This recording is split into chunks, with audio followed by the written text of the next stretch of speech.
ఫ్రీగా నేర్చుకోవాలా? అప్టాక్స్ తో మా ఉచిత లైవ్ వెబినార్లలో చేరండి. ఆల్గో ట్రేడింగ్ కేవలం ₹10 బ్రోకరేజీ అందుబాటులో ఉంది. ఇప్పుడే అకౌంట్ ఓపెన్ చేయండి.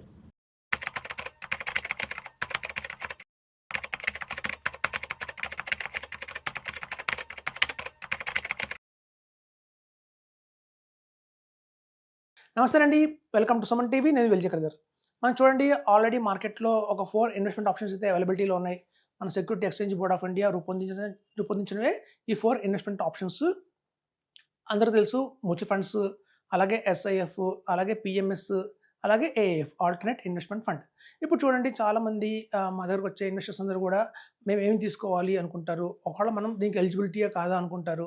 చూడండి, మన ఇన్వెస్ట్మెంట్స్ ఎప్పుడు కూడా మన కాస్ట్ ఆఫ్ లివింగ్ బట్టి, మన లైఫ్ స్టైల్ని బట్టి మనం ఇన్వెస్ట్మెంట్ చేయాలి.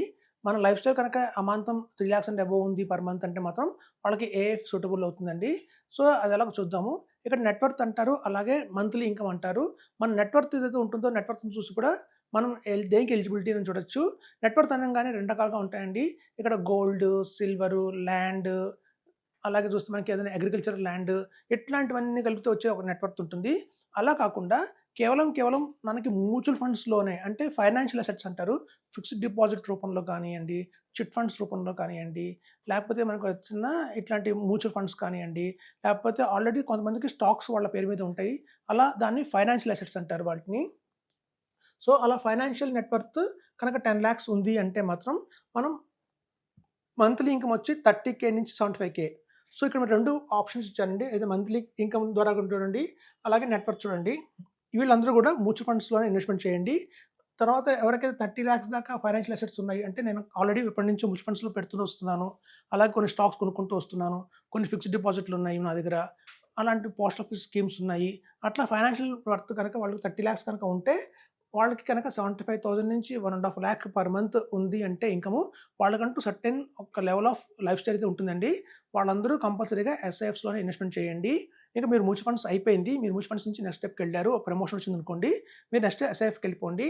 అలాగే కనుక మీ దగ్గర నెట్వర్త్ అంటే మన ఫైనాన్షియల్ నెట్వర్త్ మొత్తం చూసుకుంటే కూడా మన దగ్గర 1 crore ఉంది అంటే మాత్రం ఆ 1 crore మీకు ఒక 1.5 lakh నుంచి 3 lakhs దాకా పర్ మంత్ మనకి ఇన్కమ్ ఉంది అంటే మాత్రం మనం పిఎంఎస్కి అయితే వెళ్ళిపోవాలండి. మనం గుర్తుపెట్టుకోండి, మీకు కనుక 1.5 lakh పర్ మంత్ శాలరీ వస్తుంది అండ్ అబోవ్ వస్తుంది, అలాగే మీ దగ్గర 1 crore ఉందనుకోండి, ఫైనాన్షియల్ అసెట్స్ అన్ని కలుపుకొని మీరు డెఫినెట్గా పిఎంఎస్కి అయితే నెక్స్ట్ ఆప్షన్ కింద వెళ్ళిపోండి, అది బెస్ట్ ఆప్షన్ మీకు.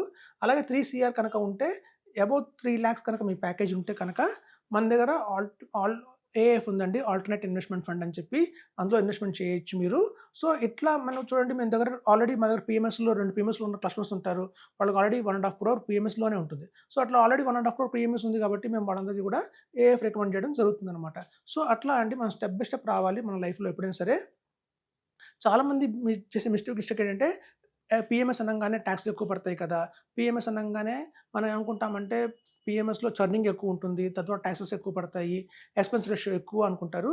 కానీ కాదండి, ఇండియా మొత్తంలో రిచెస్ట్ పీపుల్ ఎవరైనా ఎక్కడ ఇన్వెస్ట్మెంట్ చేస్తున్నారు అంటే మాత్రం అది మనకి వచ్చేసి పిఎంఎస్లో ఇన్వెస్ట్మెంట్ చేస్తున్నారు. మనం చూస్తే చూడండి, మెట్రో బ్రాండ్స్ అని ఉంటుంది. మెట్రో బ్రాండ్స్ అనగానే తెలుసు, మెట్రో షూస్ అనేది, ఒక మెట్రో షూస్ అనేది చాలా పాపులర్ ఉంది హైదరాబాద్లో కానీ అక్రాస్ ఇది. వాళ్ళు ఎప్పటి నుంచో ఆ బిజినెస్లో ఉన్నారు.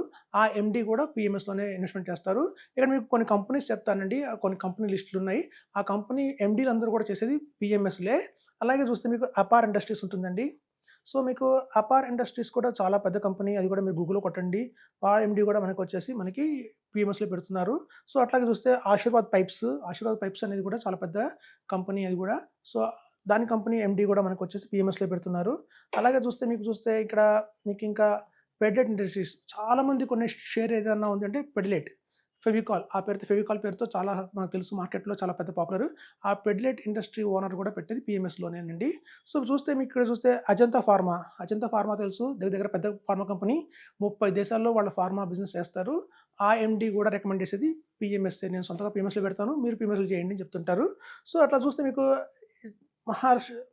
మహర్షియ టైర్స్ అని ఉంటుందండి, అది కూడా మీకు చాలా పెద్ద కంపెనీ, అది మహన్సారీ టైర్స్ అని. సో మహన్సారీ టైర్స్ ఏంటంటే మీకు చాలామంది తెలియదు, మన టైర్స్ అనగానే అపోలో టైర్స్, ఎంఆర్ఎఫ్ టైర్స్ అనుకుంటాం. ఏవైతే కార్లకి టైర్స్ ఉంటాయో మనం వాటి మీద కాన్సన్ట్రేషన్ చేస్తాం. కానీ ఈ మహన్సారీ టైర్స్ అలా కాదండి, వీళ్ళు ఏంటంటే ట్రాక్టర్స్కి, వాటికి రోలర్స్కి, వాటికి చేస్తుంటారు. వాళ్ళకి పెద్ద పెద్ద టైర్స్ వాళ్ళు మ్యానుఫ్యాక్చరింగ్ ఉన్నది అక్రాస్ వరల్డ్. సో, మహాన్ సారీ వాళ్ళు కూడా పెట్టేది పీఎంఎస్‌లోనేనండి. చూసారు కదా! మీకు ఎంతమంది ఉన్నారు మనకి అన్ని రంగాలకు సంబంధించిన వాళ్ళున్నారు. అటు పెడలేట్ అని చెప్పాను, ఫెవికాల్ సంబంధించిన వాళ్ళు, పైప్స్ సంబంధించిన వాళ్ళు, అలాగే షూస్ సంబంధించిన వాళ్ళు, అన్ని రకరకాల ఇండస్ట్రీస్ వాళ్ళందరూ కూడా పెట్టేది పీఎంఎస్‌లోనేనండి. కాబట్టి మనం కనుక ఒక ఇండియాలో కనుక మ్యూచువల్ ఫండ్సే కరెక్ట్, ఎస్ఐపియే కరెక్ట్ అనుకుంటే మాత్రం అది రాంగ్ అవుతుంది. ఇలాంటి కోటీశ్వరులందరూ కూడా పెట్టాలి అంటే నెలకి 10,00,000, 25,00,000 ఎవ్రీ మంత్ ఎస్ఐపి చేసే కెపాసిటీ ఉన్నవాళ్ళే. ఇట్లా మీరు ఆలోచించండి. ఇలా 25,00,000 పర్ మంత్ ఎస్ఐపి పెట్టే వాళ్ళందరూ కూడా ఎస్ఐపి చేస్తే ఇప్పటికి ఎస్ఐపి బుక్ ఇండియాలో కొన్ని వేల కోట్లలో ఉంటుంది. మన స్టాక్ మార్కెట్ వచ్చి ఇవాళ 75,000 కాదు, ఇంకా 7,50,000 ఉంటుంది. సో, మనందరి మైండ్‌లో ఉన్నదేంటంటే, ఇప్పటిదాకా అందరి మైండ్‌లో ఉన్నదేంటంటే, సపోజ్ నా కనుక 5,00,000 నేను కనుక ఇన్వెస్ట్‌మెంట్ చేస్తాను అంటే ₹1,000 ఎస్ఐపి వేసుకుంటాను. నా కెపాసిటీ 50,000 అయితే కనుక 10,000 ఎస్ఐపి వేసుకుంటాను. ఒకవేళ నాది ఇంకా పెద్ద టికెట్ సైజు 1,00,000 ఉంది అంటే మాత్రం 20,000 వేసుకుంటాను చెప్పుకుంటారండి. అలా కాదు, రిచ్ పీపుల్ ఎవరు కూడా ఎస్ఐపిలు చేయరు. అదే గమనించండి. ఇప్పుడు నేను లిస్ట్ ఇచ్చాను ఎంతమంది పెడుతున్నారో. మన అందరికంటే కూడా ఇంకా గోపాల్ గారు ఉన్నారు. ఆయన శ్రీనివాసన్ గారు. ఆయన టీవీఎస్‌కి అధినేత. ఆ టీవీఎస్ అధినేత గోపాల్ గారు కూడా పెట్టేది పీఎంఎస్‌లోనే. సో, చూడండి ఇంట్లో రిచెస్ట్ పీపుల్ అందరూ పెట్టేది కూడా 50 క్రోర్స్, 75 క్రోర్స్, 100 క్రోర్స్ పెడుతున్నారు పీఎంఎస్‌లో. మనం అనుకుంటాం మన కెపాసిటీకి 50,00,000 పెద్ద అమౌంట్ రిస్క్ అని చెప్పి. మనకి 50,00,000 ఎలా రిస్కో వాళ్ళకి 50 క్రోర్స్ కూడా రిస్కే. వాళ్ళకి 100 క్రోర్స్ కూడా వాళ్ళకి రిస్కే. కానీ అలాంటివన్నీ కూడా పెద్ద పెద్ద అమౌంట్లు వాళ్ళు పెడుతున్నారంటే ఎంత టాక్సెస్ పడతాయని ఆలోచించట్లేదు. వెల్త్ ఎలా క్రియేట్ అవుతుందో చూస్తున్నారు. సో, అదండి. ఇట్లా అమౌంట్ పెంచుకుంటూ పోకండి. 10,00,000 ఎస్ఐపి ఉన్న వాళ్ళందరూ 2,00,000 వేసుకుంటూ వెళ్తే మాత్రం ఇప్పుడు ఎస్ఐపి బుక్ ఎక్కడో ఉంటుంది. సో, రిచ్ పీపుల్ ఎవరు ఎస్ఐపి చేయట్లేదు. మనం గనుక ఫర్దర్‌గా రిచ్ అవ్వాలంటే మాత్రం పీఎంఎస్ఏ కరెక్ట్ అని చెప్తున్నాను. Thank you.